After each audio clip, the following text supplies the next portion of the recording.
I live alone.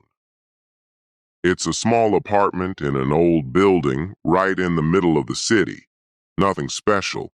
Thin walls, creaky floors, and one of those old vent shafts above the stove. I'm used to the noises. The building breathes. Pipes moan, neighbors stomp around at 5 a.m., and the guy upstairs watches TV with the volume maxed out. But one night, I heard a voice. Not the TV, not static, not echoes. A human voice. It whispered to me from inside the vent. Hello. I froze. I think 5 seconds passed before my brain caught up, because this couldn't be real. Are you home?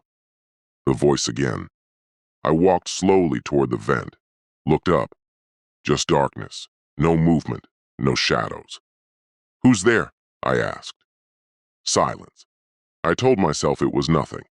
Maybe someone outside. But the next night, it came back.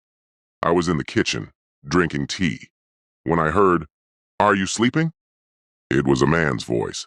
Quiet, calm, no accent. "I can see you." I didn't sleep that night. In the morning, I went to the building manager. He shrugged. It's probably just sound traveling between vents. Someone messing around. Messing around? That evening, I turned on my phone's voice recorder, sat in the dark, waiting. After half an hour, a whisper. "I know you're always alone." My hands started to shake. The voice kept going. "Why won't you talk to me? I'm here. I've always been here." I screamed. My neighbors came running. We didn't call the cops. They said it was probably stress. But when I played the recording, nothing. Just silence. I was starting to lose it. 2 days later, I decided to move out. I was packing when I heard it again. "You can't leave. I need you." I ran to the vent and shouted, "Who are you? What do you want?" And then, it wasn't a voice I heard. It was breathing, slow, heavy, right behind the metal grate. I called a repair guy. He removed the cover and looked inside. Nothing. No wires, no speakers, no one. He shined a flashlight in there, then turned to me, pale. "This shaft, it doesn't connect to anything." "What?" "It's sealed. Goes about a foot deep, like a dead end." My mouth went dry. That night, my last night there, I slept on the floor. The bed was already gone. It was quiet. Then, from the vent, in the dark, "Fine, I'll find someone else." And after that, nothing. Ever again. I booked a small Airbnb apartment in Chicago for a business trip. It was an unremarkable listing. One bedroom, a simple couch, a kitchenette, and a single bathroom. The nightly rate was extraordinarily low for a downtown location, which struck me as odd. But I was eager to save money, so I overlooked the warning signs. It was after midnight on the second night that I first heard the laughter. A soft, high-pitched giggle that drifted through the thin walls of the apartment. I sat bolt upright in the darkness, my heart pounding. There should have been no one else here. I grabbed my phone, switched on the flashlight, and scanned the room. Empty.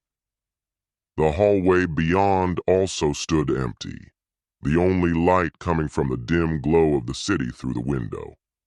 I shook my head, convinced it was a dream. Yet the next night, at precisely 2:11 a.m., the giggle returned, this time accompanied by the faint patter of tiny feet. I watched in horror as shadows moved just beyond my vision, a child's silhouette darting across the doorway. Despite my fear, I followed, camera in hand. The hallway stretched silent and empty. I swung the camera's light back and forth, illuminating bare walls and silent doors. No child. only my own ragged breathing. I reviewed the footage the next morning. The audio captured the laughter, the footsteps, and then a whisper, too faint to make out. I examined it closely and enhanced the recording. What emerged chilled me to the bone. He cannot see us. My unease grew. I called the host, a pleasant-sounding woman with a soft accent. I told her about the noises. "I'm so sorry," she replied. "This building has a history. It was built in the 1920s on the site of an orphanage. There was a fire one winter night and a few children never made it out." I pressed for more details. "They say you can sometimes hear them," she said quietly. "Most guests ignore it and leave the next day." I tried to laugh it off. "Well, I won't be leaving just yet," I said. "I have meetings to attend." But I knew I would. Over the next 2 weeks, I recorded every evening.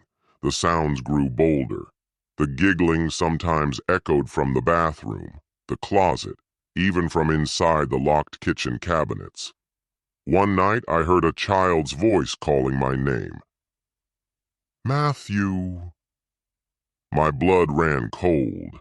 I quickly checked the locks, shivering despite the summer warmth. One afternoon, I found a faded photograph wedged between the mattress and the box spring. A group of children, wide-eyed in their Sunday best, standing on a set of stone steps. One little girl, standing slightly apart, looked directly at the camera with an unnerving grin. Written on the back in spidery handwriting was a date. January 12th, 1924. That night, the girl's laughter sounded different. It wasn't gleeful, but mocking. Each "hey, hey, hey" carried a note of sadness. I closed my eyes, and in the darkness, I felt her presence beside the bed. I snapped a photo of the room to prove I was alone. The flash revealed a silhouette in my peripheral vision, a small figure peering around the corner. Panicking, I packed my bags at dawn. I messaged the host. "I need to check out early." She replied instantly. "I understand." She refunded half my stay, apologized again. I left without looking back. Back at home, I tried to dismiss the entire experience as stress or imagination.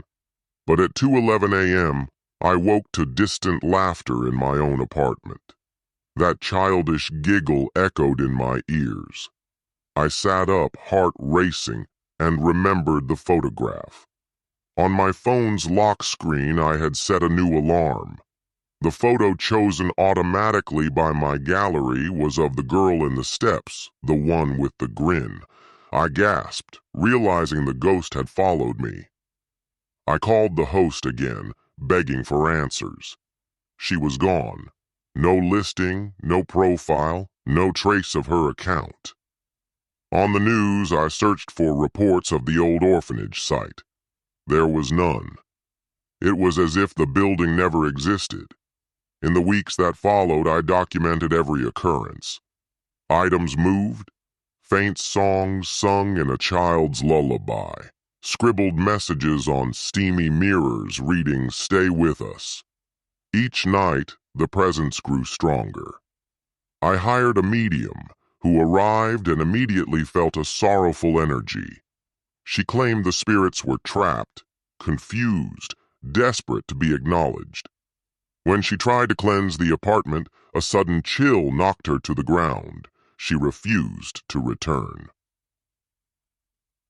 Then came the final sign. On New Year's Eve, at exactly midnight, my phone buzzed with a notification. A random message from an unknown number. A photo, grainy and old. I opened it. The image showed the children from the photograph, but this time their eyes were glowing, and in front stood me, as if I had joined them. I dropped the phone. It shattered. I ran from the apartment.